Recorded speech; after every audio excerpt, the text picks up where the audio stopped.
Olá, meu querido, olá, minha querida. Sejam todos muito bem-vindos ao nosso canal Universo da Mulher. Aqui é sua amiga e sua irmã Anita Castro, e nós estamos começando mais uma partilha dos estudos da obra de André Luiz. Nós estamos vendo aqui o primeiro livro da série que trata sobre a vida no mundo espiritual, que é o livro Nosso Lar. E nós vamos então hoje ver o capítulo 42, que vem sob o título A Palavra do Governador. Meus queridos, eu peço perdão a vocês se vocês escutarem aí alguns sons diferentes, porque aqui na minha cidade está uma ventania muito forte, devido a esse ciclone tropical que passou aí na região sul. Eu moro em Santa Catarina, então aqui está muito intenso o vento. Então tá, inclusive, assustador, mas Deus está no controle de tudo, não é mesmo? E aí, se você escutar aí algum som, é por isso, tá bom? Então, meus queridos, não esqueçam aí de curtir esse vídeo, de compartilhar esse material, para que a gente possa espalhar as bênçãos que nós temos recebido com outras pessoas. E vamos na nossa leitura, e conforme vou lendo, vou tecendo breves comentários, como sempre faço. André Luiz nos diz o seguinte: para o domingo imediato à visita do Clarim, prometeu o governador a realização do culto evangélico no Ministério da Regeneração. O objetivo essencial da medida, esclareceu Narcisa, seria a preparação de novas escolas de assistência no auxílio e núcleos de adestramento na regeneração. Então, meus amados, só para nós recordarmos um pouquinho, no último capítulo nós vimos que aqui a colônia Nosso Lar está em polvorosa devido às notícias da Segunda Guerra Mundial, não é mesmo? Há uma grande movimentação aqui na colônia Nosso Lar, como em todas as outras colônias espirituais também, e eles estão muito preocupados, inclusive com um pouco de receio, chegando a beirar o medo. E foram então aconselhados pelo governador que mantivessem pensamentos elevados para evitar ampliar ainda mais as energias densas da situação da guerra, não é mesmo? Porque nós sabemos que nós criamos com os nossos pensamentos. Então, para que a atmosfera se mantenha um pouco mais leve, referindo-se aos trabalhos, aos serviços ao Senhor, através do clarim que foi soado para o auxílio daqueles espíritos que chegarão.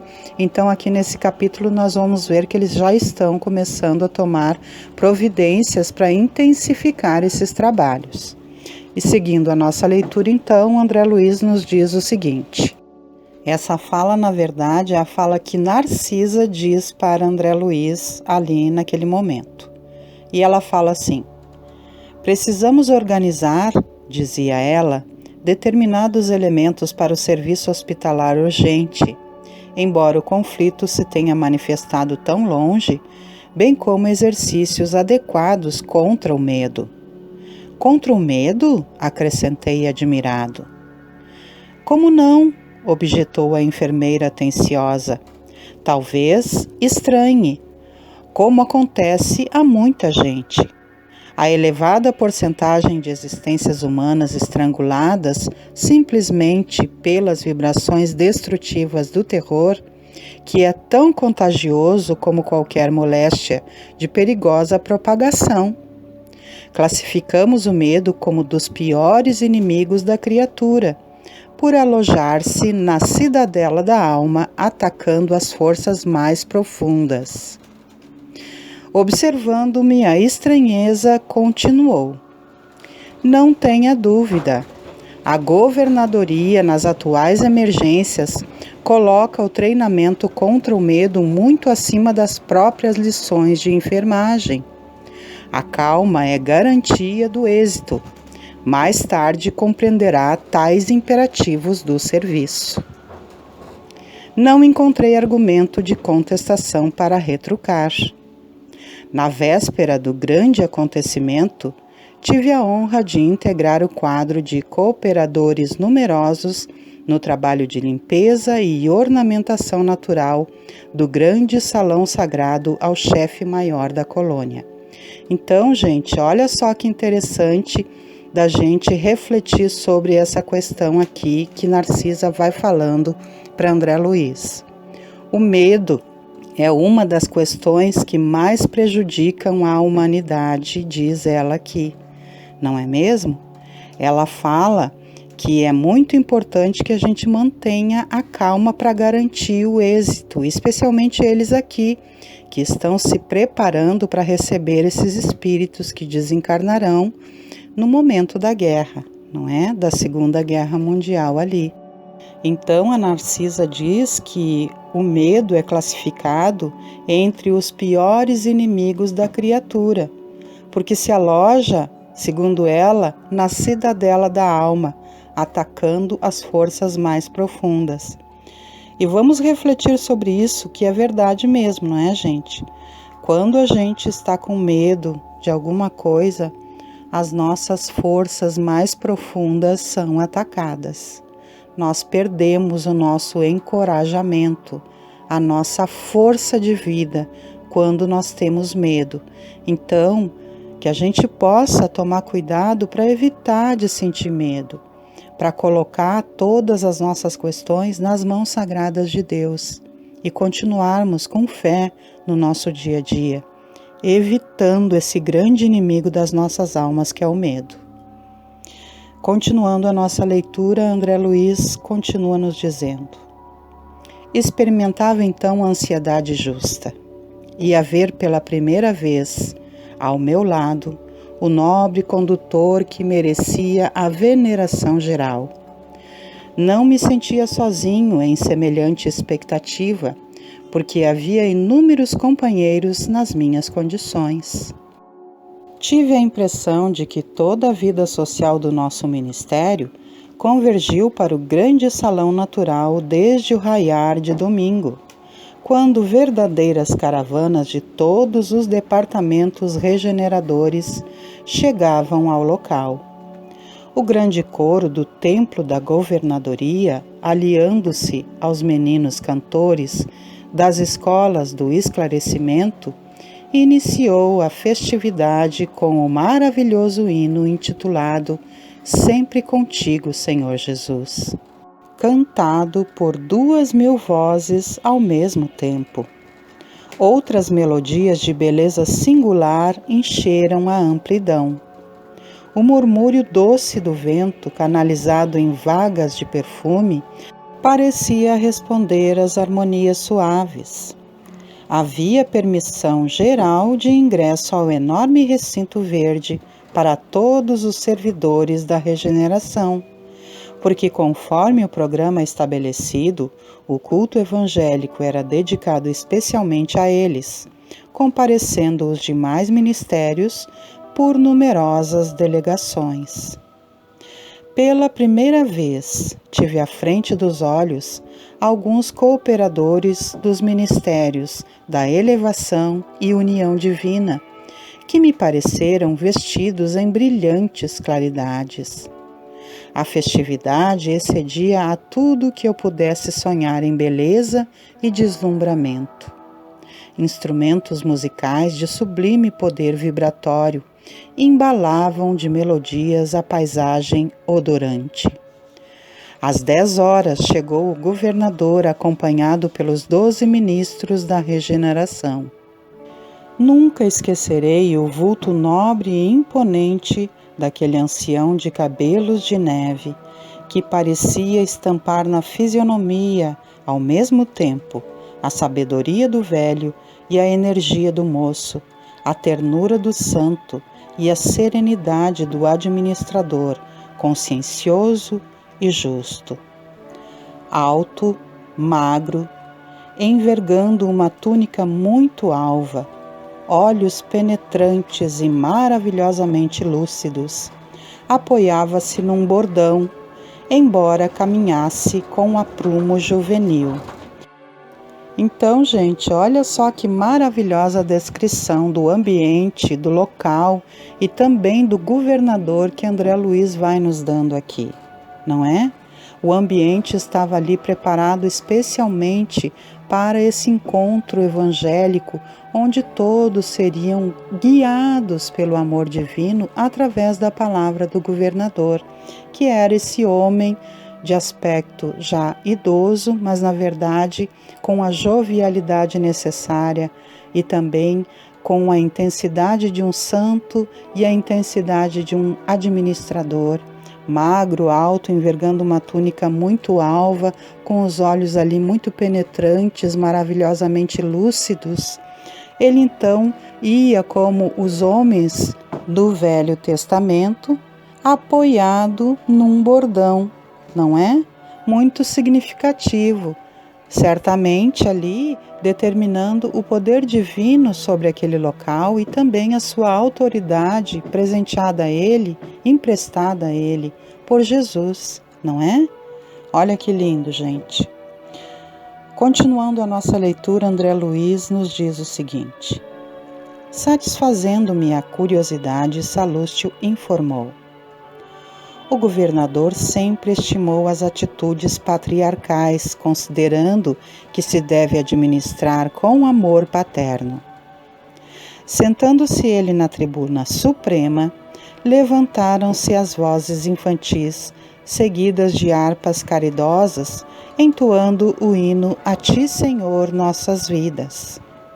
O velhinho enérgico e amorável passeou o olhar pela assembleia compacta, constituída de milhares de assistentes. Em seguida, abriu um livro luminoso que o companheiro me informou ser o Evangelho de Nosso Senhor Jesus Cristo. Folheou-o atento e depois leu em voz pausada. E ouvireis falar de guerras e de rumores de guerras. Olhai, não vos assusteis, porque é mister que isso tudo aconteça, mas ainda não é o fim. Palavras do Mestre em Mateus, capítulo 24, versículo 6. Volume de voz consideravelmente aumentado pelas vibrações elétricas, o chefe da cidade orou comovidamente, invocando as bênçãos do Cristo, saudando em seguida os representantes da união divina, da elevação, do esclarecimento, da comunicação e do auxílio, dirigindo-se em especial atenção a todos os colaboradores dos trabalhos de nosso ministério. Impossível descrever a entonação doce e enérgica, amorosa e convincente daquela voz inesquecível, bem como traduzir no papel humano as considerações divinas do comentário evangélico, vazado em profundo sentimento de veneração pelas coisas sagradas. Finalizando em meio de respeitoso silêncio, dirigiu-se o governador de maneira particular aos servidores da regeneração, exclamando mais ou menos nestes termos: é para vós, irmãos meus, cujos labores se aproximam das atividades terrestres com mais propriedade, que dirijo meu apelo pessoal, muito esperando da vossa nobre dedicação. Elevemos ao máximo nosso padrão de coragem e de espírito de serviço. Quando as forças da sombra agravam as dificuldades das esferas inferiores, é imprescindível acender novas luzes que dissipem na terra as trevas densas. Consagrei o culto de hoje a todos os servidores deste ministério, votando-lhes, de modo particular, a confiança de meu coração.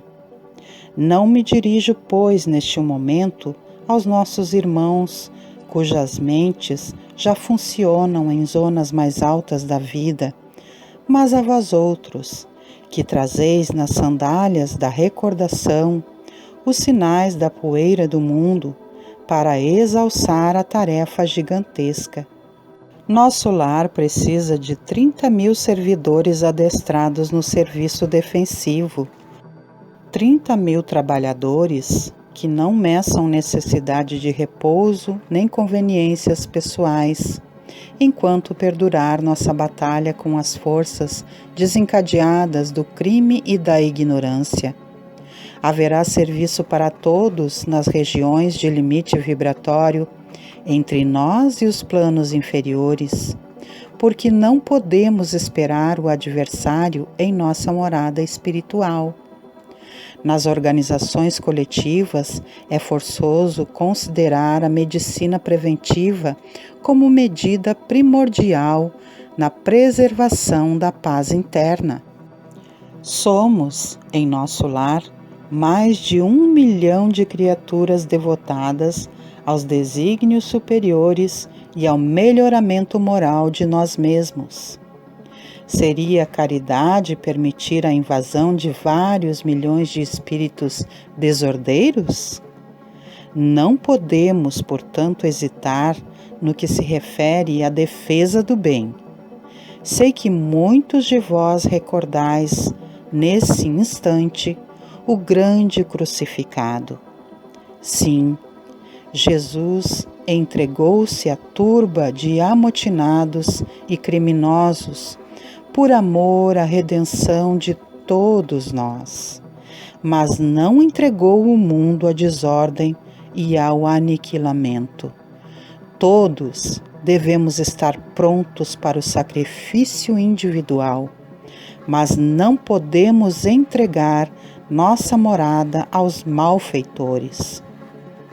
Lógico que a nossa tarefa essencial é de confraternização e paz, de amor e alívio aos que sofrem. Claro que interpretaremos todo mal como desperdício de energia e todo crime como enfermidade da alma. Entretanto, nosso lar é um patrimônio divino que precisamos defender com todas as energias do coração. Quem não sabe preservar não é digno de usufruir. Olha isso, gente, um adendo pequeno aqui nessa frase do governador. Quem não sabe preservar não é digno de usufruir. Olha que importante essa frase e olha que importante o que ele está dizendo aqui. Ele está dizendo que é claro que eles não vão subjugar aqueles que ainda vivem na ignorância do mal, mas que eles precisam ali proteger o nosso lar, né? A colônia precisa ser preservada porque foi conquistada a duras penas. Eles foram ali construindo aquele local. Então é importante proteger-se, gente. Nós servirmos sempre, mas também estarmos atentos, queridos. Nós, claro, não vamos subjugar as pessoas que ainda vivem no mal, mas nós precisamos preservar o nosso trabalho, o nosso lar, a nossa família do que é mal, não é mesmo? Precisamos estar atentos. Esse é um aconselhamento lá na vida espiritual e também para nós aqui, não é? Servirmos, fazermos o bem não é fecharmos os nossos olhos ao que esteja errado. Precisamos estar atentos, defendendo o bem e não compactuando com o mal. Evidentemente não tratando as pessoas com o mesmo mal que elas nos dão, às vezes, mas defendendo os nossos locais, não deixando que esse mal adentre os nossos lares, o nosso trabalho, os nossos locais onde fazemos o nosso melhor, pelo bem de todos os envolvidos, em favor do serviço do bem ao Senhor. Continuando então aqui dessa frase. Então, quem não sabe preservar não é digno de usufruir. Preparemos, pois, legiões de trabalhadores que operem esclarecendo e consolando na terra, no umbral e nas trevas, em missões de amor fraternal. Mas precisamos organizar neste ministério, antes de tudo, uma legião especial de defesa que nos garanta as realizações espirituais em nossas fronteiras vibratórias. Então, olha só, gente, ele está convocando eles aqui a, claro, manterem ali o amor e a paz, o atendimento fraternal, a missão fraternal e amorosa para com esses irmãos, tanto da terra como do umbral, como das trevas. Mas ele está dizendo para que todos estejam atentos, preparando assim uma legião especial de defesa para garantir as realizações espirituais nas fronteiras vibratórias, porque é importante, gente, por exemplo, a gente nos mantermos em oração, em prece, para que a gente possa elevar o ambiente do nosso lar, do local onde nós trabalhamos, do nosso entorno, para que nós possamos estar fortalecidos, mantendo as nossas fronteiras vibratórias protegidas, defendidas, não é? Para que tudo possa fluir melhor. Porque senão a nossa missão acaba falindo se a gente deixa se invadir pelo mal. É importante que a gente esteja sempre vigilante. Continuando então a nossa leitura, André Luiz nos diz o seguinte: assim continuou a discorrer por longo tempo, encarecendo providências de caráter fundamental, tecendo considerações que jamais conseguiria aqui descrever.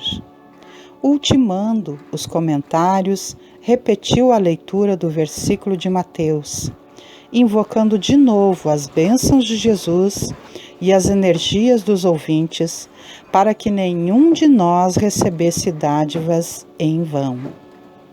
Comovido e deslumbrado, ouvi as crianças entoarem o hino que a ministra veneranda intitulara A Grande Jerusalém.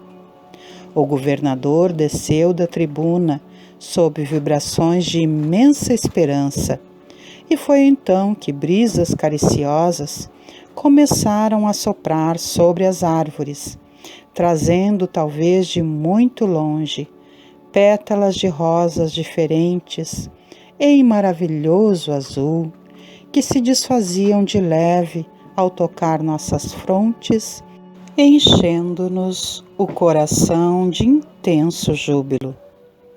Então, meus queridos, assim nós vamos encerrando esse capítulo de hoje, não é? E nós vamos vendo aqui a preocupação do governador de esclarecer a todos para que intensificassem ali o seu trabalho, não somente de fé e esperança, de amor e boa vontade no atendimento e na prestação de serviço, mas também das defesas. Então, gente, é importante que a gente mantenha isso bem fixado no nosso pensamento. Servir ao bem não é apenas fazer as coisas maravilhosas que a nossa missão manda, mas também estarmos atentos para a defesa daquilo que já foi conquistado pelo bem que nós nos esforçamos, que nós buscamos para fazer, garantindo a proteção da nossa família, do nosso trabalho e do nosso bem-estar, estando atentos na prece, na oração e nas ações do bem, garantindo que nenhum mal penetre em nosso lar, nem através da fala, nem através das ações, e tampouco daqueles que vêm de fora com más intenções. Sendo assim, meus queridos, vamos então encerrando o nosso capítulo de hoje. Espero que todos tenham gostado, que nós possamos fazer importantes reflexões e que nós possamos ter ótimo aprendizado aqui. E vou ainda lhes convidando para que todas as segundas-feiras às 19 horas venham estar aqui comigo no canal Universo da Mulher com Anita Castro, para que juntos possamos partilhar o ESG, Estudo Sistematizado da Doutrina Espírita. Todas as quartas-feiras às 21 horas, para nos reunirmos em torno do Evangelho de Jesus, fazendo o Evangelho no lar, iluminando os nossos lares, os nossos corações e todos os nossos amados. Todas as quintas-feiras às 18h30, para nos reunirmos aqui e voltarmos a fazer os estudos da obra de André Luiz, e todas as sextas-feiras às 18 horas, a partir do momento do passe, para recebermos o passe e os eflúvios sagrados e benditos da espiritualidade superior. Sendo assim, desejo que Deus Pai Todo-Poderoso, que Jesus Cristo, nosso amigo e nosso mestre, que Maria Santíssima, nossa mãezinha muito amada, e que todos os nossos benfeitores espirituais continuem nos estimulando ao bem e que nós, com boa vontade, gratidão e amorosidade no nosso coração, continuemos estudando, nos esforçando e nos dedicando para que possamos, dia após dia, conquistar os caminhos da nossa evolução, sabendo que podemos sempre contar com esse imenso amor que nunca nos deixa sós. Um grande beijo no coração de todos e até o nosso próximo encontro. Tchau, tchau, meus queridos e minhas queridas. Muita paz e harmonia sobre todos nós.